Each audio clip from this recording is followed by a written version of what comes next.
విజయ్ గారు, ప్రధానంగా తలాపునే కృష్ణమ్మ పాడుతున్నా కూడా ఏదైతే పాలమూరుకి ఇలాంటి పరిస్థితి ఎందుకు, ఇంత గోస ఎందుకు వస్తుంది, ఇలాంటి పరిస్థితి ఎందుకు వస్తుంది అనుకోవాలి మనం? నమస్కారం అండి. ముందుగా మీకు, అదేవిధంగా మీ సోదరుడికి రాముకు, టీ న్యూస్ ప్రేక్షకులందరూ కూడా నమస్కారం, శుభ సాయంత్రం.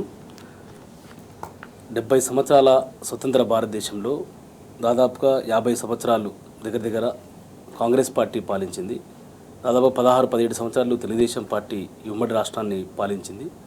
ఈ రెండు ప్రభుత్వాలు కూడా, రెండు పార్టీలు కూడా తెలంగాణ రాష్ట్రం మీద, తెలంగాణ ప్రాజెక్టుల మీద, ముఖ్యంగా ఉమ్మడి మహబూబ్నగర్ జిల్లా ప్రాజెక్టుల మీద, కృష్ణానది ఉమ్మడి మహబూబ్నగర్ జిల్లాలో దాదాపుగా తెలంగాణలో 68% క్యాచ్మెంట్ ఏరియా పారుతున్నప్పటికీ ఆ నది మీద ఏ ఒక్క ప్రాజెక్టు కూడా పూర్తి చేసి పాలమూరు ప్రజలకు ఈరోజు నీళ్లు అందించినటువంటి పాపాన పోలేదు.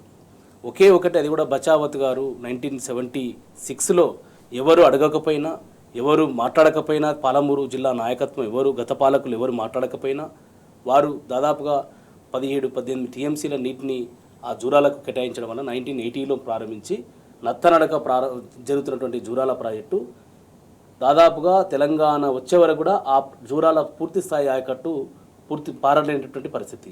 కేసీఆర్ గారు ప్రత్యేక తెలంగాణ రాష్ట్ర జెండాని ఎత్తిన రోజు వారు మహబూబ్నగర్ జిల్లాకు వచ్చి గర్జించి ఉమ్మడి రాష్ట్రంలో పాలమూరు జిల్లాని దత్తత తీసుకున్నటువంటి చంద్రబాబు నాయుడు గారి యొక్క అగత్యాన్ని, వారు చేసినటువంటి ద్రోహాన్ని ఎండగట్టిన తర్వాతనే అప్పుడు పాలమూరులో ఉన్నటువంటి ప్రాజెక్టుల మీద కొంత ప్రయాణం మొదలైంది. అయినప్పటికీ దాదాపుగా 30 సంవత్సరాల క్రితం ప్రారంభించినటువంటి కల్వకుర్తి లిఫ్ట్ ఇరిగేషన్ కావచ్చు, అదేవిధంగా అది ఏ సంవత్సరం 1984లో ప్రారంభించిన కల్వకుర్తి లిఫ్ట్ ఇరిగేషన్ కావచ్చు, 2005లో ప్రారంభించిన నెట్టంపాడు కావచ్చు, భీమా కావచ్చు, కోయిల్సార్ కావచ్చు, ఈ ప్రాజెక్టులన్నీ కూడా ఒక పెండింగ్ ప్రాజెక్టులుగా చరిత్రలో నిలిచిపోయినటువంటి పరిస్థితి.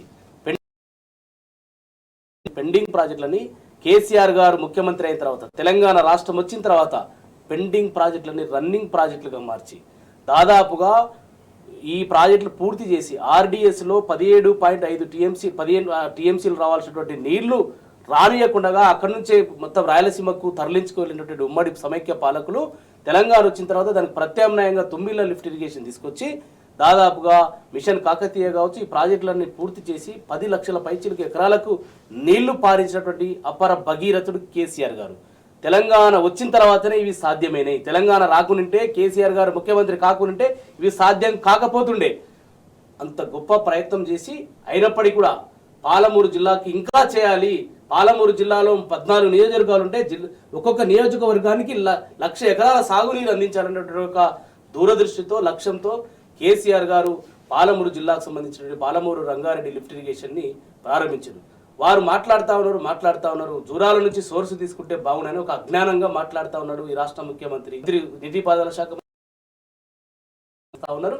వారికి అవగాహన రహిత్యంతో బేసిన్లకు, టీఎంసీలకు తేడా తెలియనటువంటి నాయకత్వం ఈరోజు ఈ రాష్ట్రాన్ని పాలించడం దురదృష్టకరం. నేను పాలమూరు బిడ్డని, నేను ముఖ్యమంత్రి రేవంత్ రెడ్డి గారు ఆ పాలమూరు జిల్లాకు సంబంధించిన కేసీఆర్ గారు 90% పనులు పూర్తి చేసిండు. పాలమూరు రంగారెడ్డి లిఫ్ట్ ఇరిగేషన్ ప్రాజెక్టును పూర్తి చేసి దాదాపు 90% పనులు పూర్తి అయినాయి. మరి ఎందుకు ఆ ప్రాజెక్టును పూర్తి చేయడం లేదు ఈ ప్రభుత్వము? ఎందుకు నత్తనడక నడుస్తూ ఉంది? ఎందుకు దాని మీద సవతి తల్లి ప్రేమ చూపిస్తా ఉన్నాడు ముఖ్యమంత్రి రేవంత్ రెడ్డి గారు? దాదాపుగా ఆ యొక్క 2 కిలోమీటర్లు సంబంధించిన ఒక ప్యాకేజ్ 3లో 2 కిలోమీటర్లు స్టోన్ వచ్చింది. ఆ స్టోన్ క్లియర్ చేస్తే దాదాపు 50 టీఎంసీలను స్టోరేజ్ చేసుకున్నటువంటి కెపాసిటీ రిజర్వాయర్లు కట్టిండు కేసీఆర్ గారు. ఎందుకు ఈ ప్రభుత్వం చేయడం లేదు? ఎందుకు మాట్లాడడం లేదు? వితండవాదం చేస్తా ఉన్నారు జూరాల నుంచి అని చెప్పేసి. ఎప్పుడో 2009లో ఎన్నికల ముందు మేము గెలవమని చెప్పేసి ఆ రోజు పార్లమెంట్ సభ్యుడు విఠలరావు గారు ఆ రోజు డాక్టర్ వైఎస్ రాజశేఖర రెడ్డి గారికి లేఖ ఇస్తే, ఆ లేఖ ఆధారంగా సీఎంఓ నుంచి ఒక నోటు పోతే 2013 అక్టోబర్ వరకు కూడా ఈ యొక్క ఉమ్మడి రాష్ట్రంలో పాలమూరు రంగారెడ్డి లిఫ్ట్ ఇరిగేషన్ మీద కనీసం డిపిఆర్ని వేసేటువంటి పరిస్థితి లేదు. అది ఎన్నికల సందర్భంగా, అదేవిధంగా ఏదైతే అప్పుడు తెలంగాణ ఉద్యమం పీక్ స్టేజ్కి వెళ్తా ఉంది, తెలంగాణ వచ్చే తథ్యం అనేటువంటి పరిస్థితుల్లో తెలంగాణ ఉద్యమానికి ఇది ఒక ప్రాజెక్ట్ ఇస్తున్నామని చెప్పేసి ఢిల్లీకి పంపడం కోసం ఆ రోజు కుట్రపూరితంగా ఈరోజు ఏదైతే చంద్రబాబు నాయుడు ఆదిత్యనాథ్ దాసు ఉన్నాడో, ఆ రోజు నీటిపారుదల శాఖ కార్యదర్శి ఉన్నారు. ఆ రోజు ఉమ్మడి రాష్ట్రంలో కిరణ్ కుమార్ రెడ్డి కుట్రతో జూరాల దగ్గర నుంచి ప్రతిరోజు 2 టీఎంసీలు చొప్పున 35 రోజుల్లో 70 టీఎంసీలు తీసుకోవాలన్నట్టు ఒక దురాలోచనతో, ఒక కుట్రతో పాలమూరుకు తెలంగాణకు అన్యాయం చేసేటువంటి ఒక కుట్రకు బీజం వేసిండు 2013. అంటే డిపిఆర్ తయారు చేయమని జీవో ఇవ్వడానికి 5 సంవత్సరాలు పడితే మరి డిపిఆర్ వచ్చిన తర్వాత నువ్వు శాంక్షన్ ఎప్పుడు మంజూరు ఎప్పుడు చేయాలి, ఎప్పుడు పనులు పూర్తి చేయాలి, ఎప్పుడు మొదలు పెట్టాలి, ఎప్పుడు పూర్తి చేయాలి. కాబట్టి ఇది పూర్తిగా జూరాల నుంచి వారు ఏదైతే సోర్స్ అంటున్నారో అది పాలమూరును ఎండబెట్టడమే. జూరాలలో దాదాపు 11 టీఎం, దాని కెపాసిటీ 11 టీఎంసీలు. 11 టీఎంసీలు ఉంటే 6.5 నుంచి 7 టీఎంసీలు మాత్రమే అక్కడ స్టోరేజ్ ఉంది ఈ రోజు. కానీ మరి ఈయనంట రేవంత్ రెడ్డి గారు నిండు శాసనసభలో అబద్ధాలు మాట్లాడుతారు. అది నోరా పాయకారని అర్థం అవ్వడం లేదు. 70 టీఎంసీలని జూరాలు ఇప్పుడు ఈ రోజు ఈ క్షణం ఈ రోజు ఈ నెల గత నెల డిసెంబర్ 3వ తారీఖు రోజున ఇక్కడ హైదరాబాద్ లో జలసౌధలో ఒక సమావేశం ఏర్పాటు చేసి ఆ ప్రాజెక్టు కింద ఉన్నటువంటి అన్ని ప్రాజెక్టుల మీద జూరాల సొంత ఆయకట్టు కావచ్చు, నెట్టెంపాడు కావచ్చు, అదేవిధంగా కోయిల్సారు కావచ్చు, భీమా కావచ్చు, ఈ ప్రాజెక్టులు అన్నింటి మీద ఈరోజు క్రాప్ హాలిడే ప్రకటించింది. అధికారికంగా నీటిపారుదల శాఖ ఆ క్రాప్ హాలిడే ప్రకటించింది. గత 10 ఏళ్లలో కేసీఆర్ గారు ముఖ్యమంత్రి ఉన్నప్పుడు ఏనాడైనా పాలమూరు ప్రాజెక్టుల కింద క్రాప్ హాలిడే ప్రకటించిన సందర్భాలు ఉన్నాయా? నీ సొంత హాయకట్టుకి ఈ రోజు నీళ్లు లేవు. తెలంగాణలో కూడా ఎక్కడ కూడా క్రాప్ హాలిడే ప్రకటించిన సందర్భాలు 10 సంవత్సరాల కాలంలో. ఈ 2 సంవత్సరాల నుంచి ప్రతి సంవత్సరం కూడా క్రాప్ హాలిడే ప్రకటిస్తున్నారు. త్రాగు నీరు లేదు, సాగు నీరు లేదు, మొత్తం కూడా కోత పెట్టిండ్రు. అదే కల్వకుర్తి లిఫ్ట్ ఇరిగేషన్ సంబంధించి ఏదైతే శ్రీశైలం బ్యాక్ వాటర్ నుంచి మనం సోర్స్ పెట్టుకొని తీసుకుంటా ఉన్నామో ఈ రోజుకి కూడా ఈ రోజు పంపులు నడుస్తా ఉన్నాయి. దాదాపుగా 3,50,000 ఎకరాలకు గత సంవత్సరం నీళ్లు పారింది. ఈ సంవత్సరం 2,80,000 ఎకరాలకు నీళ్లు పారేటువంటి పరిస్థితి ఉంది. అంటే అజ్ఞానంగా, మూర్ఖంగా, తెలివిలేనితనంతో ఒక్కొక్క చుక్కని ఒడిసి పట్టుకొని తెలంగాణ బీడు భూములని తడిపినటువంటి శక్తి కేసీఆర్ గారికి ఉంది అని ప్రజలందరికీ తెలుసు. మరి ఇప్పుడు అంటే ఒకటి రేవంత్ రెడ్డి గారు, అదేవిధంగా నీటిపారుదల శాఖ మంత్రి ఉత్తమ్ కుమార్ రెడ్డి గారు నేను అడుగుతా ఉన్నా సూటిగా టీడీఎస్ వేదికగా, శ్రీశైలం ప్రాజెక్టును ఓన్లీ ఆంధ్ర రాయలసీమ కోసమే కట్టినట్టు వీళ్ళే చెప్తున్నారు. అంటే మీరే ఒప్పుకుంటున్నారు కదా శ్రీశైలం మాకు సంబంధం లేదని. మరి ఎవరి ప్రయోజనాల కోసం శ్రీశైలం ఉందండి? శ్రీశైలం ఉన్నది ఎవరి ప్రయోజనాల కోసం? అది తెలంగాణ ప్రయోజనాల కోసం.